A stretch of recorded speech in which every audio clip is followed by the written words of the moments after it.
नमस्कार। प्लास्टिक तो हम सब रोज इस्तेमाल करते हैं ना। पर कभी सोचा है कि कोई प्लास्टिक हल्का क्यों लगता है, कोई भारी?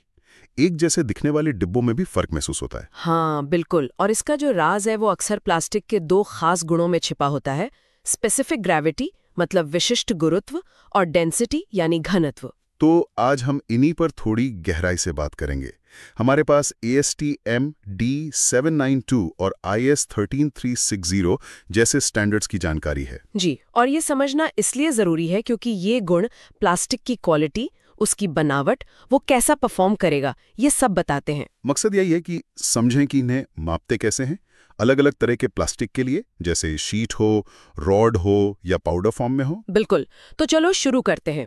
सबसे पहले ये स्पेसिफिक ग्रेविटी और डेंसिटी है क्या आखिर? हाँ, पहले ये क्लियर करते हैं, स्पेसिफिक ग्रेविटी क्या है। जो जानकारी है वो कहती है कि ये एक अनुपात है वजन का। हाँ सही। मतलब किसी चीज का वजन उसके अपने वॉल्यूम में पानी के उतने ही वॉल्यूम के वजन के मुकाबले कितना है, और ये एक फिक्स टेम्परेचर पर होता है, जैसे 23 डिग्री सेल्सियस पर। ओके। और डेंसिटी, वो इससे अलग कैसे है? डेंसिटी सीधी बात है, किसी तय जगह में मतलब पर यूनिट वॉल्यूम में कितना वजन है। इसे ग्राम पर क्यूबिक सेंटीमीटर या GCM क्यूब में मापते हैं ज्यादातर। अच्छा, तो ये दोनों ही प्लास्टिक की पहचान और क्वालिटी कंट्रोल के लिए इम्पोर्टेंट हुए। बहुत ज्यादा। सोचिए, अगर कोई कंपनी पार्ट्स बना रही है और हर पार्ट की डेंसिटी अलग अलग निकले तो प्रोडक्ट की कंसिस्टेंसी कैसे रहेगी? क्वालिटी गिरी ना। सही बात है। तो फिर इन्हें मापते कैसे हैं? मान लीजिए हमारे पास कोई ठोस टुकड़ा है प्लास्टिक का, शीट या रॉड जैसा। हाँ, उसके लिए है मेथड A। तरीका बड़ा इंटरेस्टिंग है। पहले उस टुकड़े को हवा में तोलते हैं, एक बहुत ही सेंसिटिव एक्यूरेट तराजू पर, जिसे एनालिटिकल बैलेंस कहते हैं। फिर उसी टुकड़े को एक पतले तार से लटकाकर पानी में, अक्सर डिस्टिल्ड वाटर लेते हैं, उसमें पूरा डुबोकर फिर से तौलते हैं। अच्छा, हवा में वजन और पानी में वजन। बिल्कुल।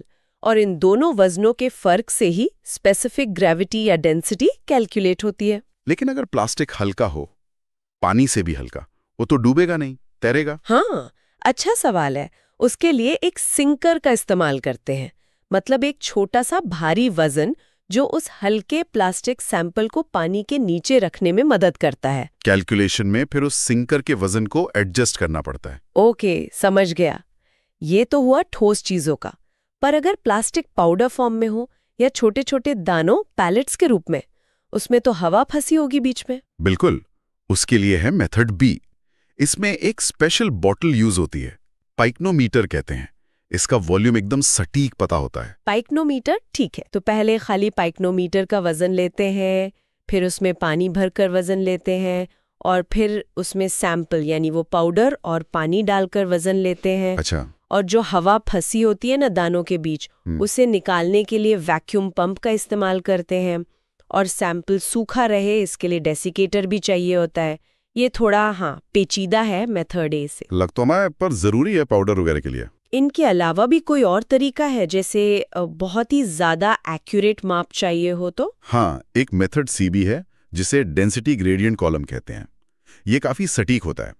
इसमें एक लंबी कांच की ट्यूब होती है। ट्यूब? उसमें क्या होता है? उसमें एक लिक्विड मिक्सचर भरा होता है, जिसकी डेंसिटी नीचे से ऊपर तक धीरे धीरे कम होती जाती है। एक ग्रेडियंट बना होता है। अच्छा। जब आप उसमें प्लास्टिक का छोटा सा सैंपल डालते हैं तो वो तैरता हुआ नीचे जाता है और उस लेवल पर आके रुक जाता है जहां लिक्विड की डेंसिटी ठीक उसके अपनी डेंसिटी के बराबर होती है। वाह। और उस ट्यूब में पहले से ही कैलिब्रेटेड ग्लास फ्लोट्स होते हैं, जिनका घनत्व पता होता है। उनसे तुलना करके सैंपल की डेंसिटी पता चल जाती है। ये तो बहुत ही सटीक तरीका लग रहा है।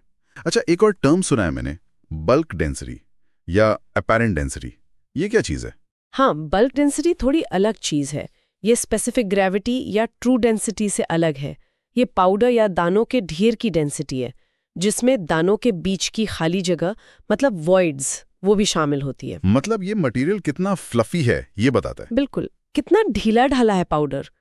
ये मोल्डिंग पाउडर जैसी चीजों के लिए जरूरी है, क्योंकि इससे पता चलता है कि वो किसी हॉपर से कैसे बहेगा या किसी डाई में कितना भरेगा। समझ गया। तो ये तो हो गए मापने के तरीके। पर क्या ये गुण, मतलब स्पेसिफिक ग्रेविटी और डेंसिटी, हमेशा फिक्स्ड रहते हैं या बदलते भी हैं? नहीं, बदलते हैं। कई चीजों का असर पड़ता है। सबसे कॉमन है टेम्परेचर। टेम्परेचर कैसे? जैसे जैसे प्लास्टिक गर्म होता है वो थोड़ा फैलता है, एक्सपैंड होता है। वॉल्यूम बढ़ गया, वजन उतना ही है, तो डेंसिटी कम हो जाती है। अच्छा। और नमी का, ह्यूमिडिटी का। हाँ, उसका भी असर होता है, खासकर उन प्लास्टिक्स पर जो पानी सोखते हैं, जैसे नायलॉन। नमी सोखने से वजन बढ़ता है, पर वॉल्यूम ज्यादा बढ़ जाता है कई बार, तो नेट इफेक्ट में डेंसिटी कम हो सकती है। ओके। और अगर प्लास्टिक में कुछ मिलाया जाए, जैसे फिलर्स? हाँ बिल्कुल। अगर आप मजबूती के लिए रीइंफोर्सिंग फिलर मिलाते हैं, जैसे ग्लास फाइबर या टैल्कम पाउडर, तो ये फिलर ज्यादातर प्लास्टिक से भारी होते हैं, तो ओवरऑल डेंसिटी बढ़ जाती है। और एक चीज होती है क्रॉस लिंकिंग। उसका क्या असर है? क्रॉस लिंकिंग में क्या होता है कि प्लास्टिक के अंदर जो मॉलिक्यूलर चेन्स हैं वो आपस में जुड़ जाती हैं, एक नेटवर्क बनाती हैं। इससे मटेरियल ज्यादा कॉम्पैक्ट, सघन हो जाता है, तो डेंसिटी बढ़ती है। और इसका ठीक उल्टा फोमिंग में होता होगा, जब प्लास्टिक में हवा भरते हैं। एकदम सही। फोमिंग में आप जानबूझकर गैस या हवा के बुलबुले डालते हैं प्लास्टिक में। इससे वॉल्यूम बहुत बढ़ जाता है, पर वजन नहीं बढ़ता। नतीजा, डेंसिटी बहुत कम हो जाती है, जैसे स्टायरोफॉर्म। तो कुल मिलाकर ये समझना और मापना कि प्लास्टिक की स्पेसिफिक ग्रेविटी और डेंसिटी क्या है, ये बहुत जरूरी है। और ये जो स्टैंडर्ड तरीके हैं ASTM D792 या IS 13360, ये हमें एक बेसलाइन देते हैं, एक तरीका देते हैं इनको कंसिस्टेंटली मापने का। हाँ बिल्कुल। और ये जानकारी सिर्फ क्वालिटी कंट्रोल के लिए नहीं, बल्कि सही एप्लीकेशन के लिए सही मटेरियल चुनने में भी बहुत मदद करती है। मतलब आप सोच सकते हैं कि डेंसिटी में जरा सा फर्क किसी प्रोडक्ट के वजन, उसकी फील, उसकी मजबूती को कितना बदल सकता है। सही कहा। तो श्रोताओं के लिए एक सवाल छोड़ जाते हैं। अगली बार जब कोई प्लास्टिक की चीज हाथ में आए, चाहे वो पानी की बोतल हो या कुर्सी या कोई खिलौना, जरा सोचेगा इसकी डेंसिटी इसके काम पर, इसके एहसास पर क्या असर डाल रही होगी। क्या हमेशा हल्का होना ही अच्छा है, या कभी-कभी भारीपन, ज्यादा डेंसिटी मजबूती और टिकाऊपन की निशानी होती है?